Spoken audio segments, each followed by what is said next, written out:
جو یقین کی راہ پہ چل پڑے انہیں منزلوں نے پناہ دی۔ نحمدہ و نصلی اما بعد فاعوذ باللہ من الشیطان الرجیم بسم اللہ الرحمن الرحیم۔ آج ہم بات کریں گے دکھوں کا علاج کیا ہے۔ آپ دنیا میں دیکھیں مختلف قسم کے طبقوں میں جو لوگ ہیں وہ آپ کو مختلف قسم کی رائے دیں گے۔ ڈاکٹرز بتائیں گے آپ کو ڈپریشن ہو گیا ہے، اس کی میڈیسن کھائیں، آپ جو ہے نا وہ فزیکل تھیراپی وغیرہ کروائیں۔ حکیم کے پاس جائیں گے، وہ آپ کو بتائے گا آپ کا خون شاید گاڑھا ہو گیا ہے اور اس کی وجہ سے آپ یہ چیزیں جو ہے طب بوٹیاں وغیرہ جو ہے استعمال کریں۔ اور جو نفسیاتی ڈاکٹرز ہیں ان کے پاس جائیں گے، وہ اپنے مشورے دیں گے کہ آپ ایسے کریں ایسے کریں ایسے کریں۔ تو بہرحال انسان دنیا میں دکھوں سے گھیرا ہوا ہے، اس کے اندر کسی قسم کا شک نہیں ہے، کیونکہ آپ کہیں گے اس کا پروف کیا ہے؟ اللہ تعالیٰ قرآن میں فرماتے ہیں وَلَنَبْلُوَنَّكُمْ بِشَيْءٍ۔ تو یہ جو آیت ہے نا کہ ضرور بضرور ہم آزمائیں گے دکھوں سے، تکلیفوں سے، پریشانیوں سے، مال میں کمی کر کے، اولاد میں کمی کر کے، وَنَقْصٍ مِّنَ الثَّمَرَاتِ، پھلوں میں کمی کر کے۔ تو یہ تو کنفرم ہو گیا کہ دنیا جو ہے وہ دکھوں سے بھری ہوئی ہے، تکلیفوں سے بھری ہوئی ہے۔ اور بھی اس کے متعلق بہت سی احادیث ہیں جو اس چیز پہ دلالت کرتی ہیں، جیسے کہ اللہ کے نبی نے فرمایا السجن المومن، مومن کے لیے دنیا سجن، دنیا جو ہے وہ قید خانہ ہے، وہ جنت الکافر، اور کافر کے لیے یہ جنت ہے۔ تو بہرحال ایک مسلمان کو دنیا کے اندر بہت ہی دکھ اور تکلیفوں کا سامنا ہے۔ جو مالی حالات میں اچھا ہے اسے دوسری دنیاوی پریشانیاں اگر نہیں ہیں تو وہ پھر وہ دوسری اور زیادہ بہت ساری اس سے پریشانیاں ہیں۔ جو غریب ہے ٹھیک ہے، وہ مال کی وجہ سے، غربت کی وجہ سے پریشان ہے۔ جس کے پاس صحت نہیں ہے وہ صحت کی وجہ سے پریشان ہے۔ جس کے پاس اولاد نہیں ہے وہ اولاد کی بے اولادی کی وجہ سے پریشان ہے۔ جس کے پاس اولاد ہے وہ اولاد کے ہونے سے ان کے روڈ بیہیویئر کی وجہ سے پریشان ہے۔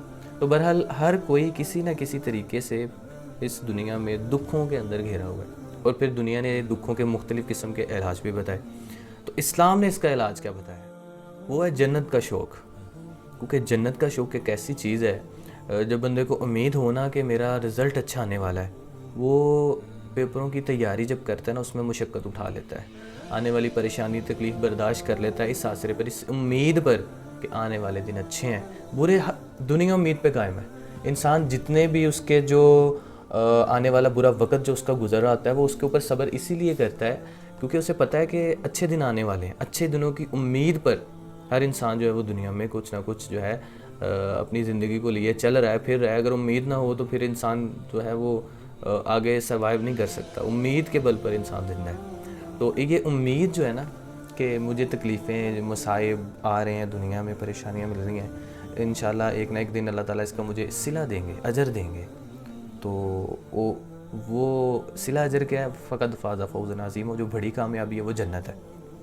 اب آپ اسلام کے اندر دیکھیں بہت سے ایسے واقعات ہیں جن سے ہمیں چیزوں کا پتہ۔ ایک صحابی ہیں غزوہ احد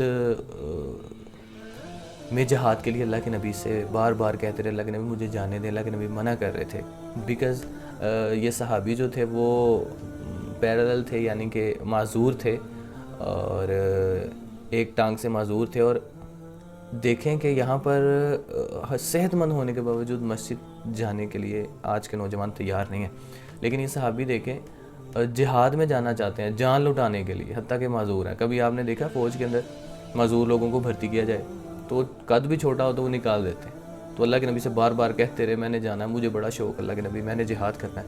تو آپ صلی اللہ علیہ وسلم نے اجازت دے دی۔ اب دیکھیں کیسا منظر ہوگا، وہ چشم و فلک نے وہ نظارہ دیکھا کہ صحابیوں میں سے ایک صحابی جو ٹانگ سے معذور ہے وہ لنگڑا کر کس طرح سے غزوہ احد میں جہاد کے لیے جا رہے ہیں۔ تو جب شہید ہو گئے اللہ کے نبی، ان کی جو ہے نا وہ میت پر پہنچے تو ان کے گھر والے بھی تھے وہاں پہ، تو انہوں نے بتایا کہ اللہ کے نبی یہ گھر بتا کے آئے تھے کہ میں واپس نہیں آؤں گا۔ شوق، جنت کا شوق دیکھیں۔ یہ دنیا میں معذوریاں، یہ دنیا میں اندھا پن ہونا، یا دنیا میں انسان میں کسی قسم کا عیب ہونا، یہ چیزیں ساری جنت کا شوق ختم کر دیتا ہے۔ یہ تکلیفیں، پریشانیاں جنت کا شوق ان چیزوں کو کم کر دیتا ہے۔ اور کتنے پرمصمم ارادے کے ساتھ وہ گئے کہ میں نے جو ہے نا وہ رب سے ملاقات کے لیے جا رہا ہوں۔ اللہ قرآن میں فرماتے ہیں جو ہم سے ملنے کے شوق رکھتے ہیں اللہ بھی ان سے ملاقات کا شوق رکھتا ہے۔ جیسے اسی طرح جو صحیح مسلم بخاری کی متفق روایت بھی ہے، ابو ہریرہ سے مروی ہے کہ اللہ تعالیٰ اس بندے سے ملنے کا شوق رکھتے ہیں جو اللہ سے ملنے کا شوق رکھتا ہے۔ اسی طرح حضرت ابو ذر رضی اللہ تعالیٰ تھے، تو ان کو مختصر واقعہ ذکر کر دیتا ہوں. کسی شخص نے ایک اللہ کے نبی صلی اللہ علیہ وسلم اس سے کہہ رہے تھے کہ وہ ایک کھجور کا درخت دے دے, وہ کسی کی جگہ میں آ رہا تھا, تو اس نے کہا میں نہیں یہ بیچوں گا.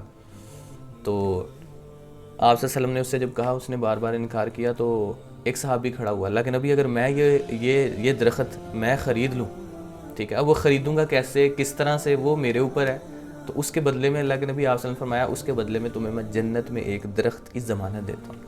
اور یہ جو جنت کا درخت ہے نا, اس کو معمولی نہ سمجھیں. آپ صلی اللہ علیہ وسلم, صحیح بخاری کی حدیث ہے, یہ جنت کا ایک درخت اتنا بڑا ہے کہ اس کے سائے سے باہر نکلنے کے لیے 5 قدم کی نہیں, 10 قدم کی نہیں, اس جنت کے درخت کے سائے سے باہر نکلنے کے لیے 500 سال گھوڑا دوڑایا جائے تب جا کے اس کے سائے سے باہر نکلا جا سکتا ہے. اتنا بڑا درخت. تو آپ نے فرمایا اس کی ضمانت مجھ سے لے لو جنت میں درخت کی.